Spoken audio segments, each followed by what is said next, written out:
Hello everyone, good morning, and my name is Sevil Akaygün. I'm from Boston University, and today we're going to talk about nano in my world, nanotechnology.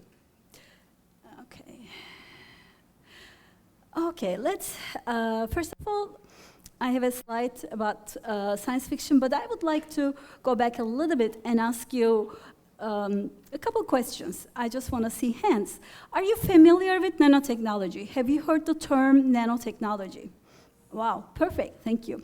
Do you think nanotechnology has benefits to humankind?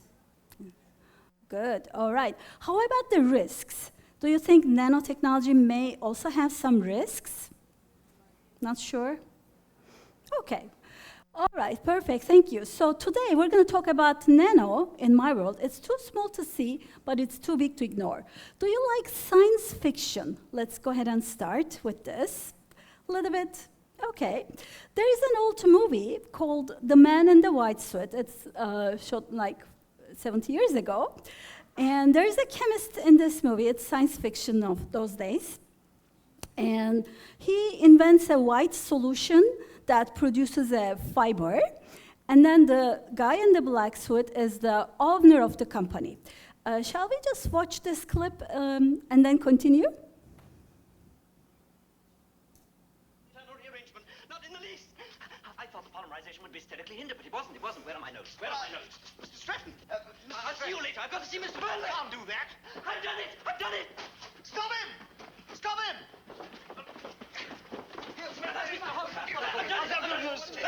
Don't let him go!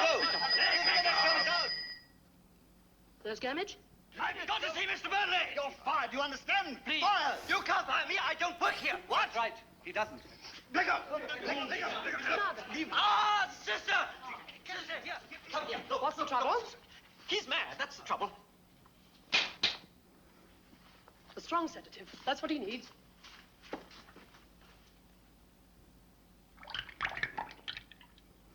Okay. Obviously, the owner doesn't want to have this white solution, white liquid. So what is special about this white solution then? Actually, this white solution produces a specific fiber, and that fiber makes a fabric dirt-resistant, wrinkle-free, does not wear out, glowing in the dark. So in those days, that was a science fiction. Of course, the chemist was very happy about this invention, but it is maybe not science fiction today. So we're going to talk about nanoscience and nanotechnology, and then go back and see if it is still science fiction or not. All right, so we said nano, then what is nano? You may not have heard it before. Nano is actually a Greek prefix meaning dwarf. Nanoscience is the science that investigates entities at the range of 1 to 100 nanometer.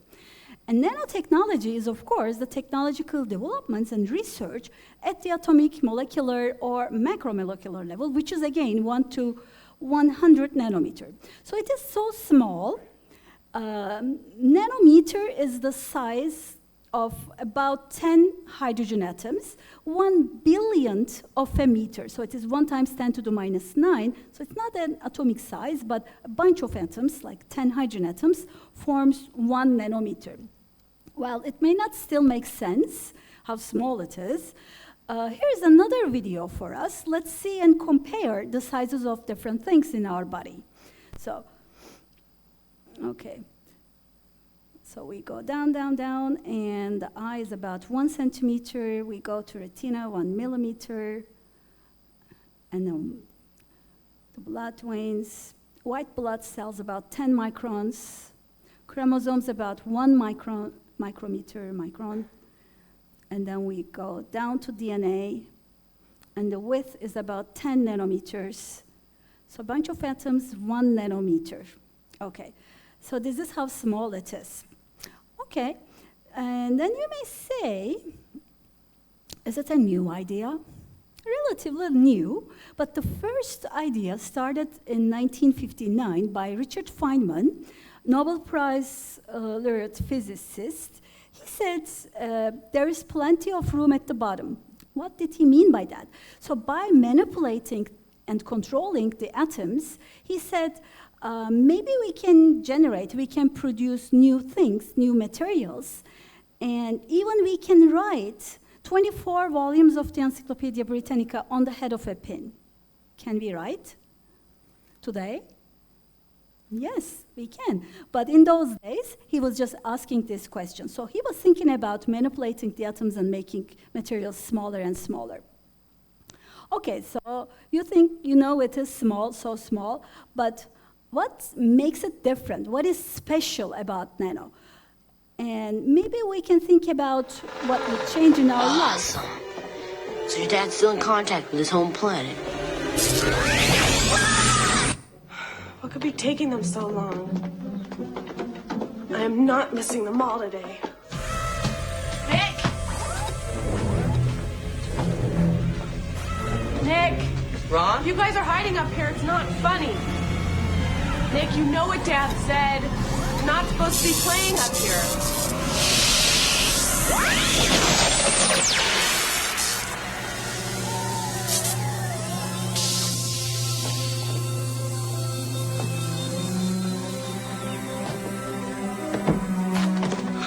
Where are we?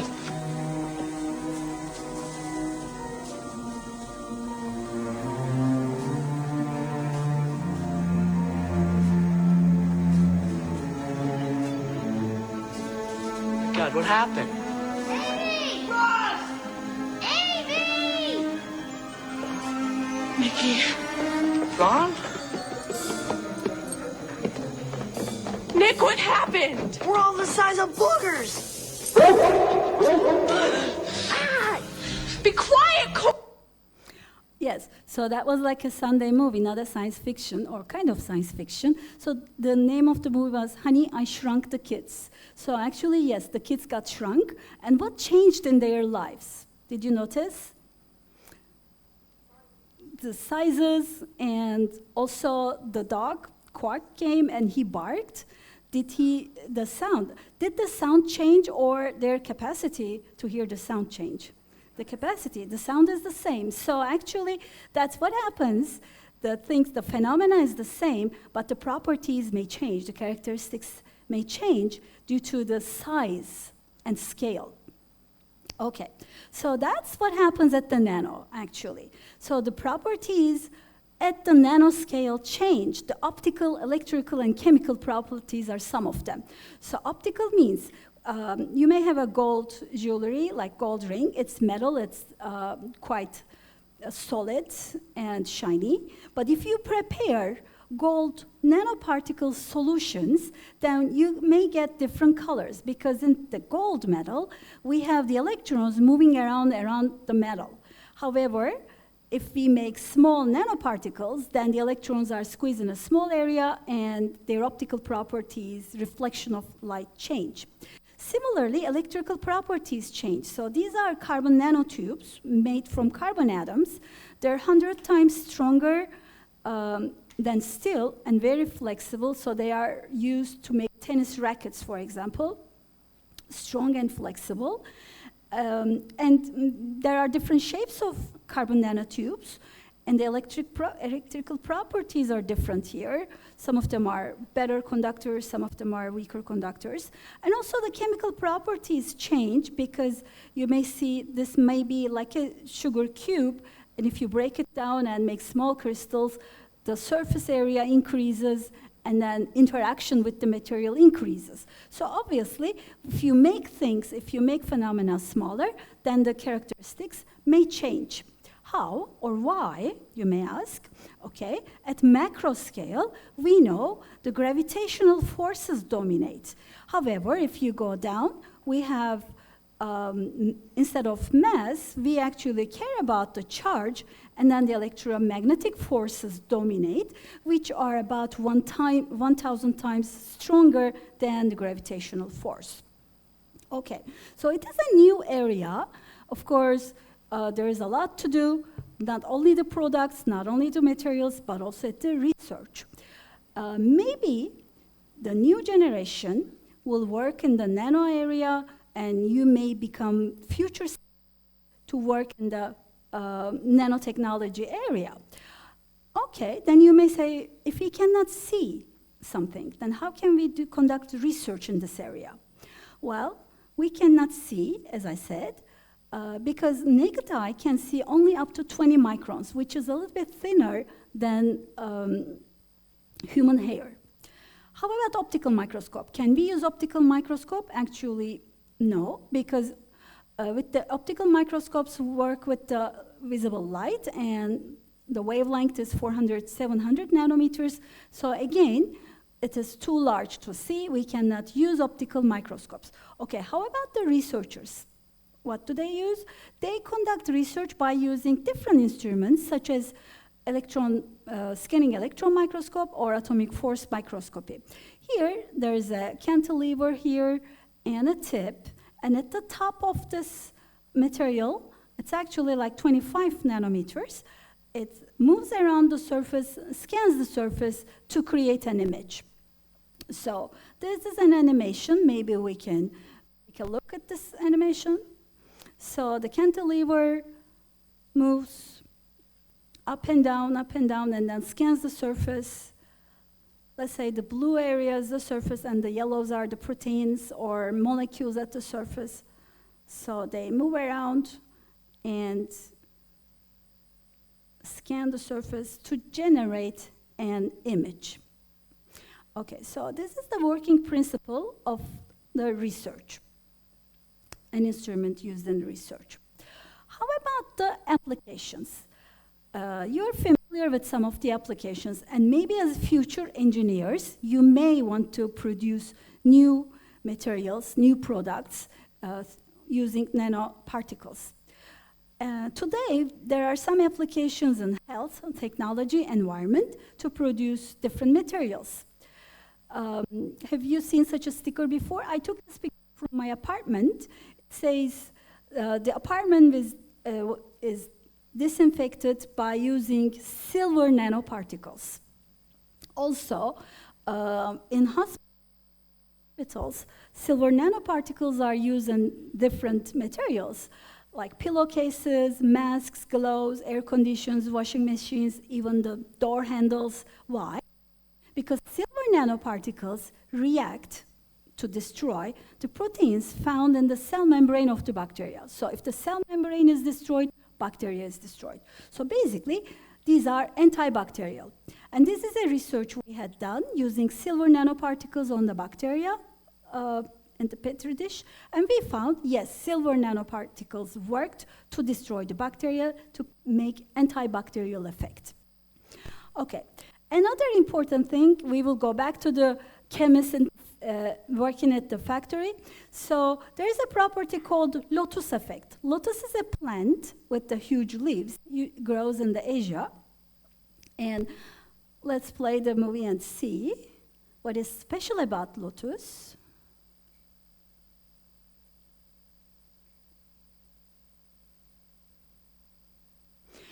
Okay, lotus leaf contains nanostructures like tiny hairs.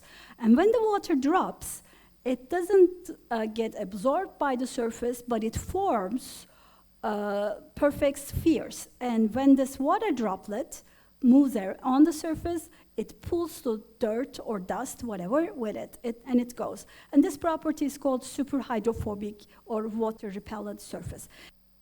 Lotus doesn't grow in Turkey, but acacia does. So I took this plant, the video from our campus. So acacia has a similar nanostructure property.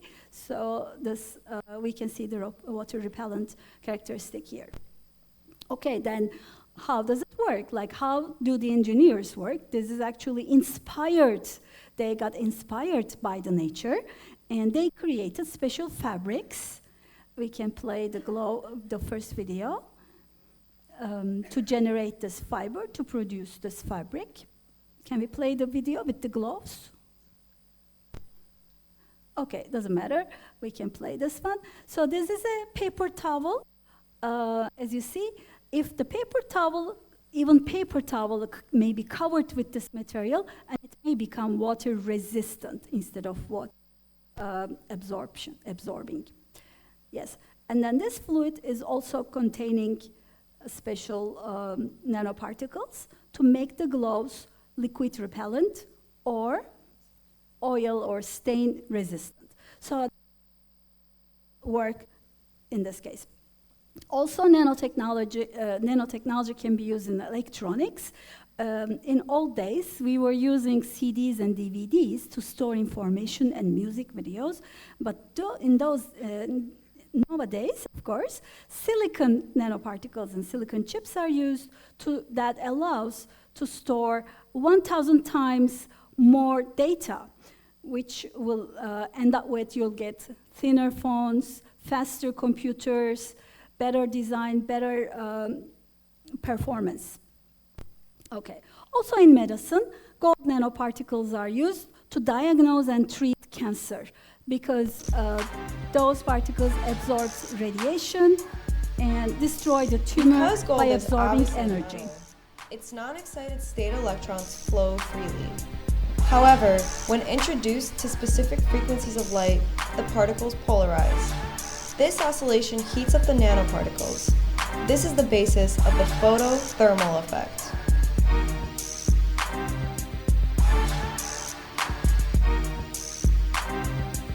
When gold nanoparticles are injected into the bloodstream, they bind to the cancerous tissue in the body. Once embedded, infrared frequencies of light are used to excite the particles. Yes, so gold nanoparticles are used to destroy cancer cells. Okay, so these are all about the benefits. So far we talked about benefits. How about risks? In the beginning you said, well, it may have risks. So let's take a look. Actually, yes. Today there is research showing human nanotechnology may also have some negative effects on human or the environment.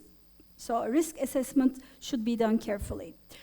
We know particles are released to the environment when you produce a substance, a chemical, and then it is transported, and there may be a discharge or leakage during this transportation.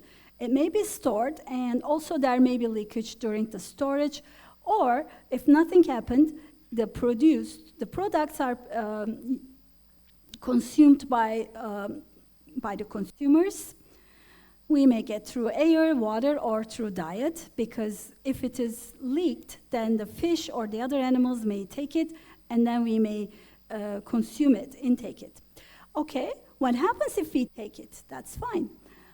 Actually, when the nanoparticles are accumulated in the body, then it may cause some diseases. Like if you inhale it, it may go through your lungs, or it may even go to your brain, it may go through your circulatory system, health, your heart, lymphatic system, through the skin, it may go to your tissues, through there. And it may cause all these diseases. So there is quite a bit of risk through the nanoparticle accumulation.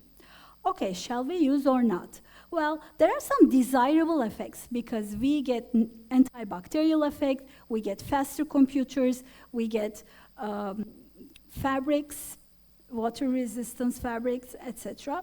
And then also there is undesirable effects like cancer or destroying the environment. We need to take careful steps and look into the future and consider nano safety, which means we need to think about nanotechnology in terms of metamorphosis. It is becoming prominent in the 21st century because it touches our lives more and more every day since we get used to have those products and procedures. As a citizen, well, you may think about, would you use it or not? Because it has benefits as well as risks. So it's your turn to make informed decisions. You need to think about, is it good or not? What might be the problems with those? Also, as a student, maybe, in the future, would you like to contribute to this field? Because it's a new field, it's a current field for researchers, engineers, doctors, maybe even lawyers. So you need to decide and go through this metamorphosis, even being a citizen or being as a student to contribute to this field. Are you ready for this metamorphosis? Thank you for your attention.